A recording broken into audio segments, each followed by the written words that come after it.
요한계시록 2장 1절에서 7절입니다. 한 목소리로 같이 한번 읽겠습니다. 에베소 교회 사자에게 편지하라. 오른손에 있는 7뼈를 붙잡고 7 금촛대 사이를 거느시니가 이르시되 내가 네 행위와 수고와 네 인내를 알고 또 악한 자들을 용납하지 아니한 것과 사도라되 아닌 자들을 시험하여 그의 거짓된 것을 네가 드러낸 것과 또 네가 참고 내 이름을 위하여 견디고 게으르지 아니한 것을 아노라. 그러나 너를 책망할 것이 있나니 너의 처음 사랑을 버렸느니라. 그러므로 어디서 떨어진 자를 생각하고 회개하여 처음 행위를 가지라. 만일 그리하지 아니하고 회개하지 아니하면 내가 네게 가서 네 촛대를 그 자리에서 옮기리라. 오직 네게 이것이 있으니 네가 니골라 당의 행위를 미워하는도다. 나도 이것을 미워하노라. 주 있는 자는 성령이 교회들에게 하시는 말씀을 들을지어다. 이기는 그에게는 내가 하나님의 낙원에 있는 생명나무의 열매를 주어 먹게 하리라. 아멘. 오늘부터 이제 2장 3장 말씀을 이제 살펴보는데 2장과 3장에 보면 이 당시 이제 소아시아에 있었던 7교회가 등장합니다. 그러나 말씀드린 것처럼 소아시아에는 7교회만 있었던 것이 아니죠. 성경을 봐도 밀레도에도 교회가 있었고 트로아에도 교회가 있었고 골로새에도 교회가 있었는데 왜 유독 7교회만 지금 등장하고 있는가? 7교회는요 대표성을 띈다라는 그런 말씀을 드렸죠. 그러니까 7교회는 그 당시에 많은 교회들이 있는데 그 많은 교회의 대표성 그리고 오고 오는 수많은 교회들의 어떤 그 대표성을 지금 갖고 등장하라는 거예요. 그러니까 그 당시에 교회뿐만 아니라 주님 재림할 때까지 나타나는 모든 교회의 특징들이 이런 7가지 특징 안에 지금 들어가는 거죠. 그런 대표성을 들고 지금 이 교회가 등장하고 있어요. 그래서 제일 먼저 나온 교회가 뭐냐면 에베소 교회입니다. 에베소 교회. 그럼 이 교회는요 기라성 같은 목회자들이 많이 이렇게 목회를 했던 그런 장소입니다. 사도 바울이 여기서 3년 동안 하나님의 말씀을 가르쳤고요. 그럼 사도 바울이 이렇게 전도 1장 가운데 3년을 머물렀다는 건 상당히 오래 머물른 그런 장소예요. 어떤 장소는 뭐 2개월 있고 몇 주 있었던 교회도 있고 뭐 몇 개월 있었던 그런 교회들도 많은데 이 에베소에서는 3년 동안 있으면서 하나님의 말씀을 가르쳤어요. 그리고 바울을 이어서 사도 요한도 여기서 목회를 했고 그다음에 디모데 믿음의 아들이었던 디모데도 여기서 목회를 했고 성경 박사라고 했었던 그 아볼로라는 사람도 이 에베소 교회에서 목회를 했어요. 그리고 보면 당대 최고의 목회자들이 목회했던 장소가 이 에베소라는 그런 교회입니다. 그러니까 여러분들 말씀을 아주 풍성하게 체계적으로 배운 교회가 분명하게 확실하게 배운 교회가 에베소 교회예요. 여러분들 시간상 에베소 지역의 그 일반적인 특징은 소개하지 않습니다. 근데 종합적으로 말하면 이 에베소라는 이 도시는 이 당시 그 아시아의 정치, 경제, 종교의 중심지 역할을 했다. 그 정도로 참 대단한 도시였다라는 것을 기억하시면 됩니다. 이 교회의 특징이 뭐냐면 2절에 보니까요. 뭐라고 말씀하여? 2절에 보면 네 행위와 수고와 인내를 안다. 그러죠. 주님께서 보시는데 이 에베소 교회는 뭐가 있었던 교회냐면 신앙의 행위가 있어요. 주님이 칭찬할 만한 신앙의 행위를 가졌던 교회고 또 신앙의 수고가 있었던 교회입니다. 그리고 신앙의 인내가 있었던 교회예요. 그리고 말씀드린 것처럼 바울과 같은 목회자, 사도 요한, 디모데와 같은 그런 목회자들로부터 말씀을 아주 분명하게 체계적으로 배운 그런 교회였기 때문에 악한 자들을 용납하지 않았어요. 거짓 선지자들, 이단 사상들을 잘 분별해 가지고요. 그 이단들이 교회 안에 들어와서 뿌리를 내리지 못하도록 그런 일을 한 교회가 에베소 교회죠. 그 당시에도요 많은 교회들은요 이단이 가만히 들어가서 뭐 율법주의 이단이든 영지주의 이단이든 이단들이 교회에 가만히 들어가서 교회를 쑥대밭 만드는 그런 교회들이 있었는데 이 에베소 교회는 기라성 같은 목회자들로부터 말씀을 너무 분명하게 확실하게 배웠기 때문에 금방 이단의 사상을 분별해내는 거죠. 이거 이상한데? 이게 정통교회와 가르침이 틀린데? 하면서 어떻게 이단들을 분별해서 이렇게 배척했던 그런 정도로 말씀에 대해서 뛰어난 실력을 갖고 있었던 교회가 에베소 교회입니다. 제가 미국에서 신학교 이렇게 공부할 때 저녁 이렇게 신학교 와서 공부하시는 그런 그 학생들이 있었어요. 특별히 낮에는 직장에 다니시는 분들인데 미국 인들인데 낮에는 직장에 다니시고 저녁에 와서 뭐 한 과목 두 과목 이렇게 성경을 배워요. 근데 그분들이 성경을 배우는 목적이 뭐냐면 목회하기 위해서 성경을 배우는 게 아니에요. 그분들은 평신도예요. 평신도인데 하나님의 말씀을 좀 더 체계적으로 배우고 싶어서 그 성경을 원어로 읽고 싶어가지고 그냥 번역된 성경이 아니라 원어로 성경을 읽고 싶고 성경을 제대로 해석하고 싶어가지고 그분들이 낮에는 직장생활하고 밤에 와서는 한 과목 또는 두 과목씩 신청해서 그걸 들어요. 그 사람들 평신도인데도요, 교회사를 쫙 배우고, 그 교리를 쫙 배우고, 심지어 헬라어 히브리어에 대해서 능통한 그런 평신도들이 많이 있어요. 제가 나중에 얘기를 들어보니까 미국 교회는 그런 평신도들이 참 많대요. 그 평신도들 가운데 헬라어 히브리어를 할 줄 아는 그런 평신도들이 많아요. 그러니까 목사가 설교를 엉뚱하게 하면 어떻게 해요?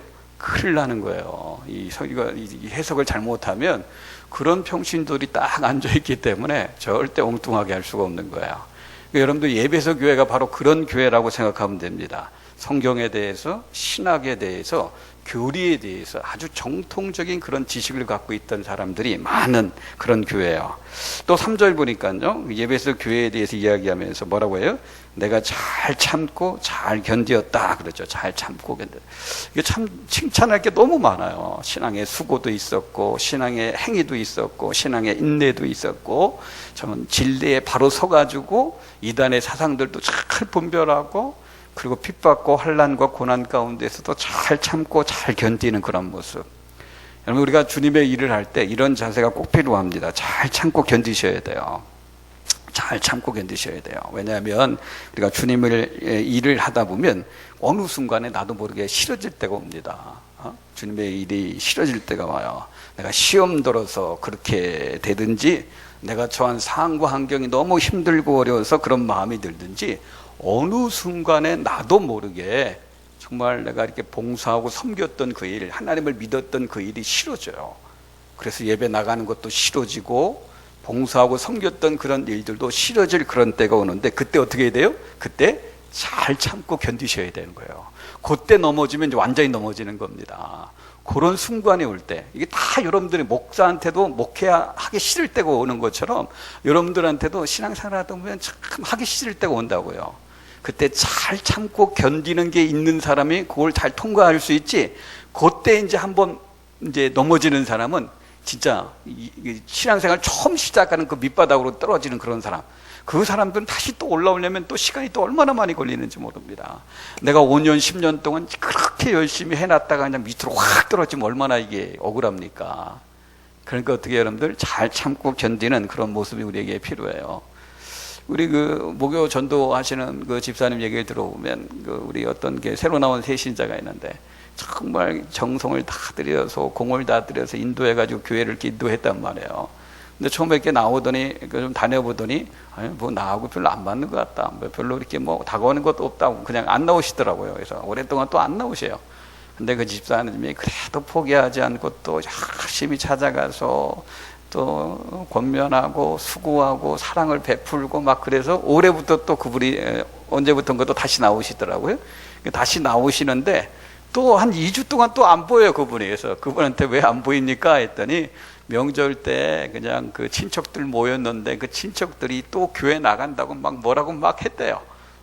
그래가지고 그냥 친척들하고 한바탕 붙어버려가지고 이제 교회 안 나온다 뭐 그렇게 얘기를 했다는 얘기를 들었어요. 여러분, 그런 때가 와요, 그죠? 근데 그런 때를 어떻게 해야 돼요? 잘 참고 견디셔야 되는 거예요. 그래야지 어떻게 나가 떨어지지 않는 겁니다. 근데 예배소 교회 그 성도들은 그랬어요. 그러니까 좋은 점이 너무 많죠. 좋은 점이 너무 많아요. 그런데 이 교회, 이렇게 좋은 교회에 심각한 문제가 하나 있어요. 그게 뭡니까? 4절이죠. 4절 한번 같이 한번 읽어볼까요? 시작. 그러나 너를 책망할 것이 있나니 너희 처음 사랑을 버렸느니라. 그렇죠? 처음 사랑을 너희가 버렸다, 그렇게 말씀을 하십니다. 어떤 이유로 해서 어떻게 해서 이 처음 사랑을 버렸는지 그 이유에 대해서는 안 나오고 있습니다. 왜 에베소 교회가 첫사랑을 잃어버리게 돼 있는지 그 이유에 대해서는 안 나와요. 모르겠어요. 그러니까 형제를 정죄하고 판단하는 분위기 때문에 이 첫사랑을 잃어버릴 수 있는 그런 어떤 이유가 생길 수도 있죠. 왜냐하면 에베소 교회 이단들이 자꾸 이렇게 이단들이 자꾸 들어오다 보니까 눈에 불을 켜고 그 사람들을 이렇게 쳐다보는 거죠. 살피는 거죠. 조금만 이상한 행동을 하거나 조금만 이상한 말을 하면 저 혹시 저거 니골라당 아니야? 하는 그런 어떤 막 의심이 들고, 그죠? 이게 판단하는 마음이 막 드는 거죠. 니골라라는 그 말이 뭡니까? 니골이라는 말이, 니골라 그럴 때 니골이라는 말이 전염시키다라는 뜻이에요. 니골, 전염시키다.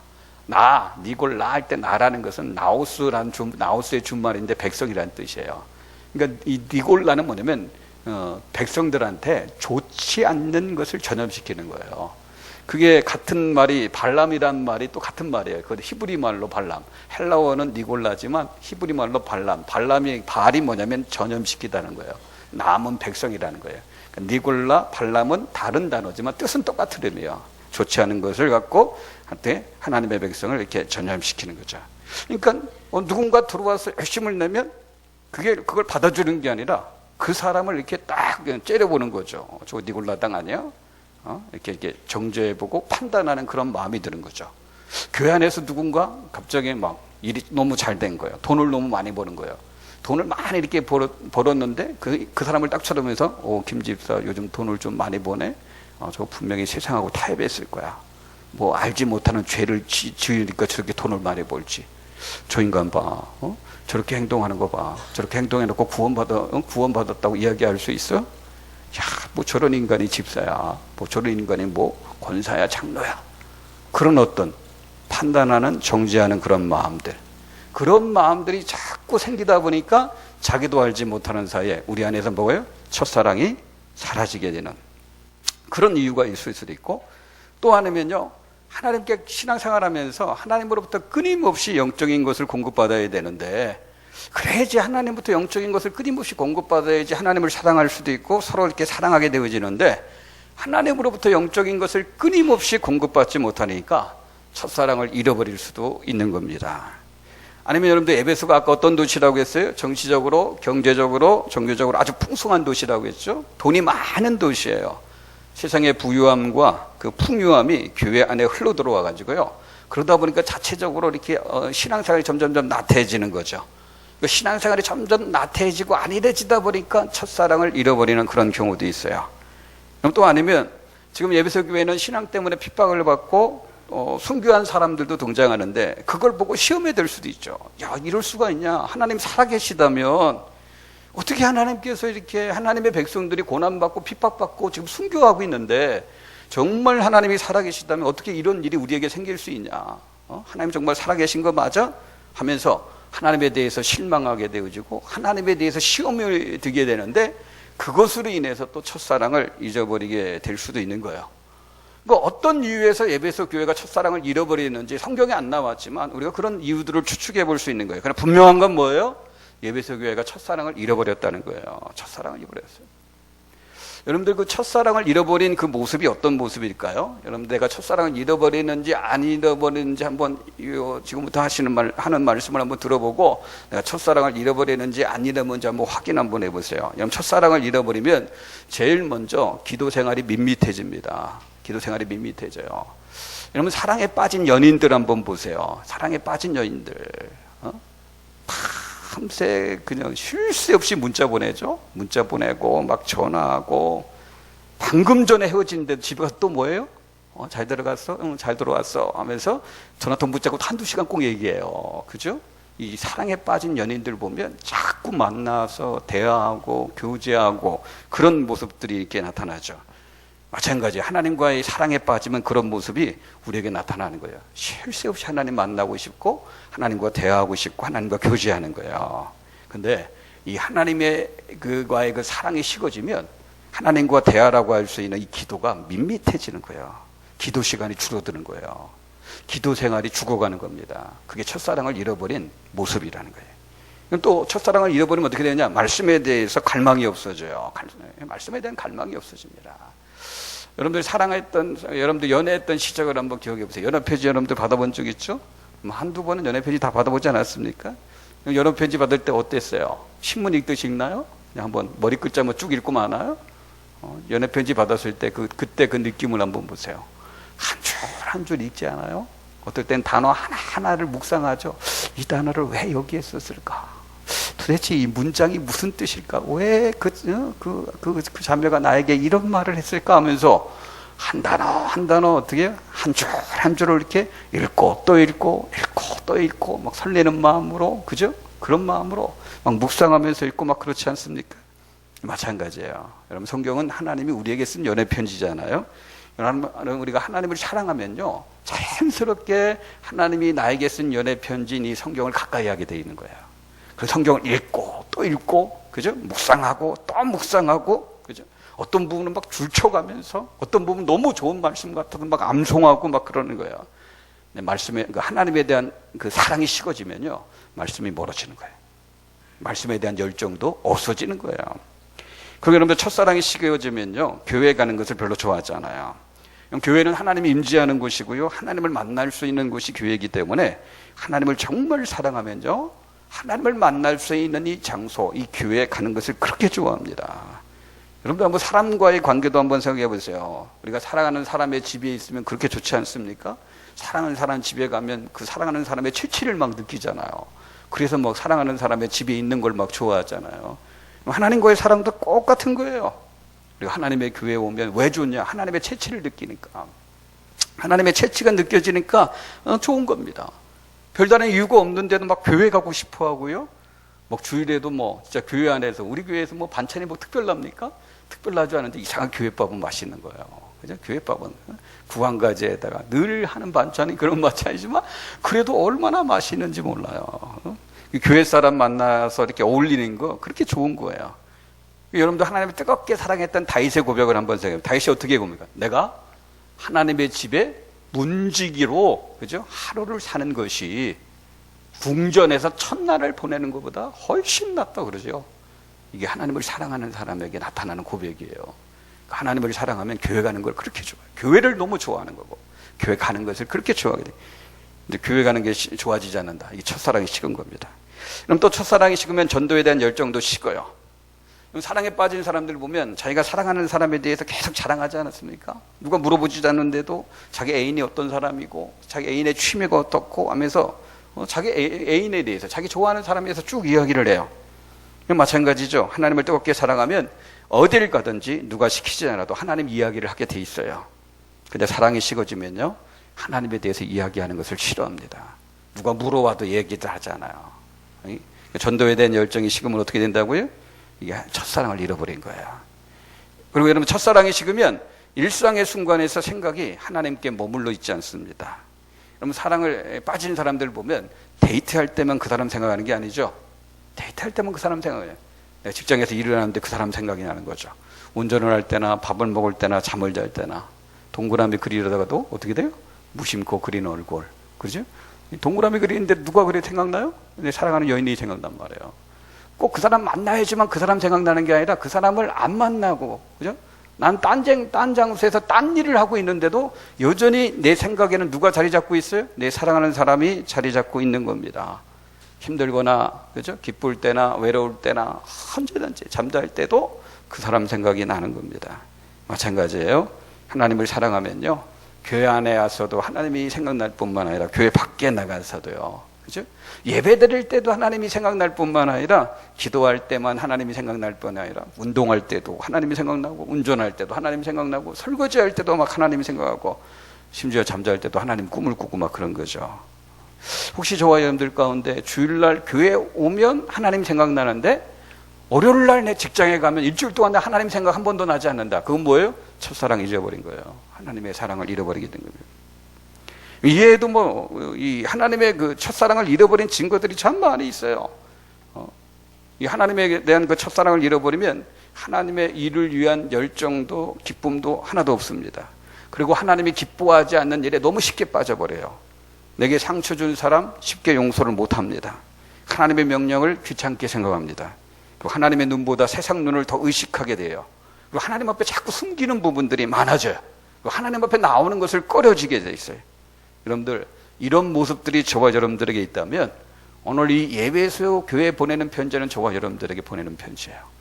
첫사랑을 잃어버린 사람들이 예배석 교회 교인들이 아니라 이런 모습들이 우리에게 지금 나타나고 있다면 우리도 어떻게 해요? 첫사랑을 잃어버린 그런 사람이에요. 여러분들 첫사랑 잃어버리면 어떻게 해야 돼요? 첫사랑 잃어버렸는데 그대로 있으면 안 되죠. 그대로 있으면 뭐라고 하십니까? 주님이 뭘 옮긴대요? 촛대로 옮겨버린대요. 촛대가 뭐라고 했어요? 촛대가 뭐예요? 교회라고 했죠. 교회를 옮겨버린대요. 여러분, 교회를 옮긴다는 말은 뭡니까? 하나님의 임재를 거둬가신다는 거죠. 하나님의 영광을 거둬가신다는 거예요. 하나님의 은혜를 거둬가신다는 거예요. 하나님이 주시는 모든 영적인 축복을 거둬가신다는 거예요. 그러니까 기도도 이제 하나님이 듣지 않겠다는 거예요. 예배도 하나님 받지 않으시겠다는 거예요. 우리에게 줄 은혜가 다 사라지고 하늘의 모든 영적인 축복과 영적인 능력들이 다 사라지게 된다는 거예요. 이것만큼 심각한 것이 없죠. 그러면 여러분들, 이 첫사랑 잃어버린 것만큼 위험한 것이 없어요. 이거 첫사랑 잃어버렸는데 그대로 내버려두면 안 되는 거예요. 여러분, 다른 거 부족해도 괜찮아요. 그러나 하나님을 향한 사랑만큼은 절대 잃어버리면 안 돼요. 우리가 하나님 앞에 수고하고 봉사하고 헌신하는 거 좋은데 거기에 반드시 하나님을 향한 사랑이 같이 가야 되는 거예요. 우리 수고에 사랑이 플러스가 돼야 되는 거예요. 우리 헌신에 하나님을 향한 사랑이 플러스가 돼야 되는 거고, 우리 헌금에 하나님의 사랑이 플러스가 돼야 되는 거예요. 여러분들 한번 보세요.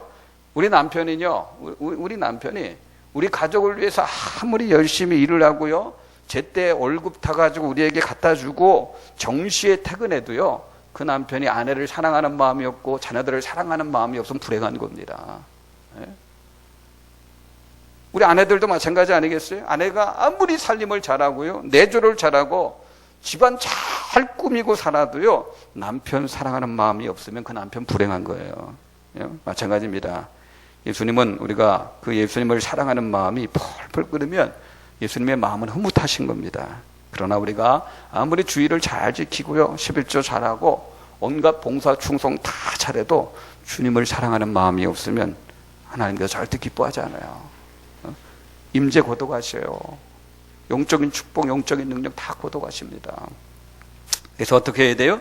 첫사랑을 잃었다면 찾아야 되는 거예요. 어떻게 찾을 수 있습니까? 5절에 보면 어디에서 떨어졌는지 늘 생각하라 그러죠. 어디에서 떨어졌는지 생각. 그럼 좀 생각하십시오. 생각하고 신앙생활 하세요. 생각 없이 신앙생활 하지 말고요. 로브레인, 내가 없는 사람이 있어요. 신앙적인데 생각하지 않고 그냥 왔다 갔다 하는 사람. 좀 생각하고, 특별히 뭘 생각해요? 첫사랑 잃어버렸다면 내가 도대체 어디에서 이 첫사랑을 떨어뜨리는지. 정말 이번 사순절 기도에 저와 여러분들 가운데 정말 첫사랑을 잃어버린 분이 있다면 그분들이 받을 최고의 은혜는 내가 어디에서 이 첫사랑 잃어버리는지 그걸 생각하셔야 돼요. 정말 성령께서 저와 여러분들에게 그런 은혜를 주시길 바랍니다. 내가 첫사랑 어디에서 잃어버렸는가? 왜 잊어버렸는가? 이 주님을 향한 첫사랑 내가 어디에서 왜 잊어버렸는가? 아까 제가 첫사랑 잃어버린 나타난 모습들 이야기했죠. 그런 모습들이 저와 여러분들에게 있다면 나 첫사랑 잃어버렸구나. 그럼 어디에서 잃어버렸을까? 이거 사순절 저녁 기도 한 시간마다 하나님 앞에 물어보세요. 성령님 좀 보여달라고. 왜 이 첫사랑 내가 잃어버렸는지. 예배에서 교회처럼 내가 형제를 판단하고 비방하는 그런 일들 너무 쉽게 하다 보니까 이 사랑 잃어버린 건지, 영적인 것을 내가 공급받지 못해가지고 내가 이 사랑을 내가 잃어버린 건지, 아니면 정말 세상의 어떤 부유함과 풍요함에 빠져서 신앙생활을 나타나게 하다 보니까 내가 하나님 앞에 시험 들어가지고 내가 이 사랑 잃어버린 건지 하나님한테 알게 해달라고. 이것 말고 다른 이유가 있다면 좀 알게 해달라고, 깨닫게 해달라고. 여러분들 만약에 이번 사순절 기도회를 통해서 그걸 발견하지 못했다면 그럼 사순절 기도회 끝나고 나서라도 날 잡아서 기도원 가세요. 날 잡아서 기도원 가가지고 하루 종일 하나님 앞에 좀 새벽부터 밤늦게까지 매달리면서, 하나님, 나 이게 내 생명의 존폐가 달려있는 문제인데, 내 인생의 승패가 달려있는 문제인데, 하늘의 영적 축복을 누리느냐, 아니면 그냥 밋밋하게 인생 살아가느냐, 내 인생 전체가 달린 문제인데, 나 이거 해결하고 내가 넘어가야 되겠으니까, 도대체 어디에서 내가 이 첫사랑을 잃어버렸는지, 왜 잊어버리는지 좀 알게 해달라고, 좀 깨닫게 해달라고, 하나님 붙잡고 씨름하셔야 돼요. 꼭 그래서 어떻게 해요? 찾으셔야 돼요. 그리고요, 두 번째는 뭐예요? 회개하는 거죠. 어디서 떨어졌는지 생각하고, 그 다음에 또 뭐라고 그래요? 회개하는 겁니다. 회개가 뭡니까? 하나님의 불의의 잘못을 인정하고 그 잘못을 끊어버리고 그리고 첫사랑을 회복하는 게 그게 회개죠. 여러분들 이 제대로 회개한다는 게 절대 쉽지 않아요. 이 사람은 이 본성상, 이 죄악된 본성상 죄를 짓고도 인정하기 싫어하는 게 사람의 본성이거든요. 어떻게 이제 그걸 합리화하고 변명하고 둘러대는 게 그게 사람의 본성이에요. 아, 내가 운이 없어서 그렇게 됐다고 하고요. 아, 내가 피해자인데 난 너무 억울하다. 자꾸 이렇게 얘기하죠. 자기가 지은 죄로 말미암아 주님을 아프게 한 거, 주님의 교회에 어떤 상처를 준 거는 전혀 생각하지 못합니다. 이 회개도 하나님의 놀라운 은혜예요. 그죠? 놀라운 은혜입니다. 여러분들, 내가 하나님을 향해서 첫사랑을 잃어버렸다면 그거 하나님의 마음을 아프게 한 거예요. 하나님의 영광에 흠집낸 겁니다. 그러니까 철저하게 회개해야 되는 거예요. 그리고 나서 뭐라고 합니까? 처음 행위를 어떻게 해요? 가지라. 처음 행위를 가져라. 이 말은 다시 헌신하라는 거예요. 재헌신하라는 거예요. 새롭게 헌신하는 거예요. 회개했으면 회개에 합당한 열매를 맺어야 되죠. 그 열매가 뭡니까? 새롭게 헌신하는 거예요. 재헌신하는 겁니다. 다시 헌신하는 거예요. 그래서 첫사랑을 다시 불같이 회복해야 되는 것이 성경의 아주 중요한 가르침입니다. 여러분, 우리가 이렇게 이 첫사랑을 회복하면 어떻게 됩니까? 7절 보세요. 7절에 보면 이기는 누구예요? 첫사랑을 회복한 사람들이에요. 첫사랑을 회복한 사람들에게 뭘 준대요? 뭘 준답니까? 낙원에 있는 생명나무의 열매를 먹게 하리라. 이 말의 의미가 뭘까요? 낙원에 있는 생명나무, 물론 이 생명나무 따 먹으면 우리가 영생하죠. 낙원에 있는 생명나무 먹게 한다. 영생의 그런 어떤 복을 누리게 한다는 그런 말이겠죠. 그러니까 여러분, 첫사랑을 회복하면 영원한 생명을 누리게 된다는 거죠. 그런데 아마 이런 의미보다도 또 다른 의미가 있는데, 저는 이 생명나무 열매를 준다, 이게 무슨 말씀인가, 무슨 의미인가, 저는 그렇게 생각해요. 여러분들 한번 생각해 보세요. 에덴 동산에서 제일 귀한 나무, 에덴 동산에서 제일 귀한 나무가 어떤 나무였을까요? 에덴 동산에 수백 그루 나무가 있었을 거 아니겠어요? 수백 그루의 나무가 있었을 텐데, 여러분들이 생각할 때 에덴 동산에서 제일 귀한 나무가 어떤 나무였을 것 같아요? 성경에는 이 나무가 제일 귀한 나무다 그렇게 얘기는 안 했지만, 우리가 좀 미루어 보았을 때, 추측할 때 에덴 동산에서 가장 귀한 나무는 무슨 나무였을 것 같아요? 여러분들, 아담이 범죄한 후에 하나님께서 아담을 에덴 동산에서 추방하잖아요. 추방하는 이유가 뭐예요? 아담으로 하여금 뭘 따먹지 못하도록 하기 위해서 그 에덴 동산에는 수없이 많은 나무들이 있는데, 그 수없이 많은 수백 그루 나무 중에서 뭘 따먹지 못하게 하기 위해서? 생명나무를 따먹지 못하게 하기 위해서 추방해 버리는 거예요. 죄를 지었을 때 추방을 해버리는데 생명나무 열매를 따먹지 못하게 하기 위해서 추방을. 여러분들, 이기는 자에게, 첫사랑을 회복하는 자에게 생명나무 열매를 준다는 것은 다른 게 아니라 하나님이 제일 좋은 것을 주시겠다는 거예요. 하나님이 제일 귀한 것을 주시겠다, 그렇게 약속하는 거예요. 여러분들, 정말 하나님 앞에 내가 시시한 거 말고 정말 귀한 거, 정말 좋은 거 여러분들 받고 싶으십니까? 받고 싶습니까? 네? 정말 하나님 앞에 좋은 거, 정말 하나님 앞에 귀한 거 여러분들 받고 싶다면 어떻게 해야 돼요? 첫사랑 회복하셔야 돼요. 그죠? 수고를 해도 거기에 반드시 사랑이 더해져야 됩니다. 헌신을 하고 봉사를 하고 헌금을 하고 기도를 하고 예배를 드리고 말씀을 모해도 거기에 반드시 하나님을 향한 사랑이 더해져야 돼요. 얹혀져야 되는 거예요. 그래야지 우리가 봉사를 해도 하나님 앞에 귀한 걸 받을 수 있는 거고, 기도를 해도 하나님 앞에 귀한 응답을 받을 수 있는 거고, 예배를 드려도 하나님에게 귀한 거, 좋은 것을 받을 수 있게 되어지는 거예요. 잠언 8장 17절 18절에 보면요, 나를 사랑하는 자들이 나의 사랑을 입으며, 나를 간절히 찾는 자가 나를 만날 것이다 하면서 그 뒤에 무슨 말씀이냐면, 부귀가 내게 있고 장구한 재물과 공의도 그러하리라. 하나님을 사랑하는 자가 하나님의 사랑을 입고요, 하나님을 찾는 자가 하나님을 만나는데요, 그럼 하나님께서 뭘 주신대요? 부귀와 장구한 재물과 공의도 다 주시겠다, 그렇게 말씀해요.